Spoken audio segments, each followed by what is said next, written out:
Today we're going to be doing a ranking of video games monthly games I got this month. And I get 5 games a month, and in case you didn't know, Video Games Monthly is a subscription service which you pay for the game and you get to keep them. And I like doing this because you never know what you're going to get every month, and it's always a new experience, and I like collecting games. And remember, if you're new to this channel, don't forget to hit the like and subscribe button as it helps us the channel grow. And don't forget to hit the notification button for all future videos. Today, we're going to start off with Super Scope 6 for the Super Nintendo.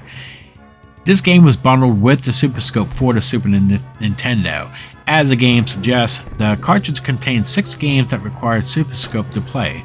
These are divided into 2 cartridges labeled Laser Blazer and Blatrus.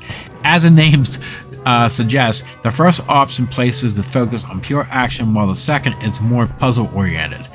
And this game does look good, but unfortunately I don't have a Super Scope or an older TV to try this on, and so I really can't try this out, so I'm going to have to give this a NA and not available. Alright, next up we have Karate Champ for the NES. The gameplay consists of 2-dimensional fighters between the first player wearing a white robe and who is controlled by player 1, and the second player wearing a red robe who is controlled by player 2 or the computer, followed by various bonus rounds for each successful player. The pattern repeats itself in the next, more challenging round suggests against a new background.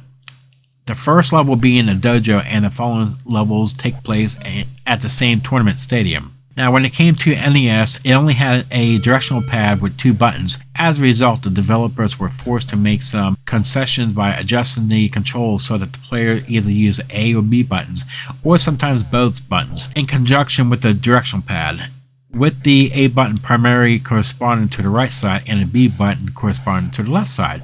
While this was made with good intent, it doesn't always work in the long run.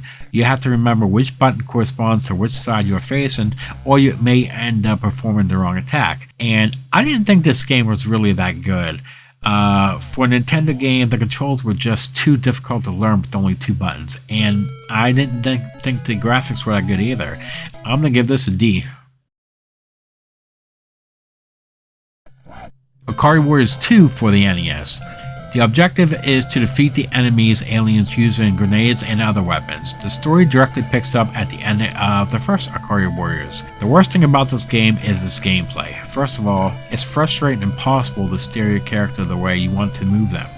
Movement is slow, and you'll find it frustrating to impossible to aim your character in the desired direction, especially when you're trying to fend off a fast approaching assault of enemies. The bullets from your standard rifle travel about twice the distance of the width of your character, and to make matters worse, they're only completely useless against the boss characters you meet throughout the game. You're forced to throw your slow, short-range grenades as your primary weapons throughout most of the game. You have the ability to pick up weapons as you progress through the game, not that they'll do any good. You can stockpile various weapons and power them up, but only as long as you don't get killed. Once you do, everything you've collected is gone and you have to start all over again. And I really thought I was going to like this game at first, but I was not having a fun time with this at all. I'm going to give this a D. King's Knight for the NES. King's Knight is a vertically scrolling shooter where the main objective is to dodge or destroy all on-screen enemies and obstacles.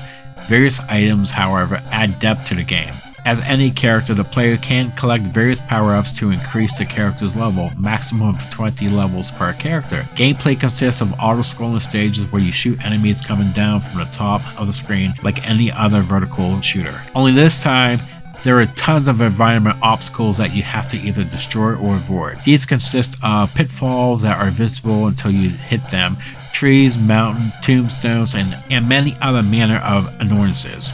Again, I really didn't have much fun with this game, and I'm going to give this a D.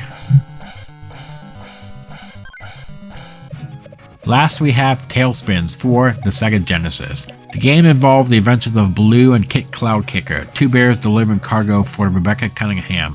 However, Shere Khan, the evil tiger tycoon, wants to put Rebecca out of business, so he hires air pirates. Controlling your character takes a little more than a good understanding of how the Genesis control operates.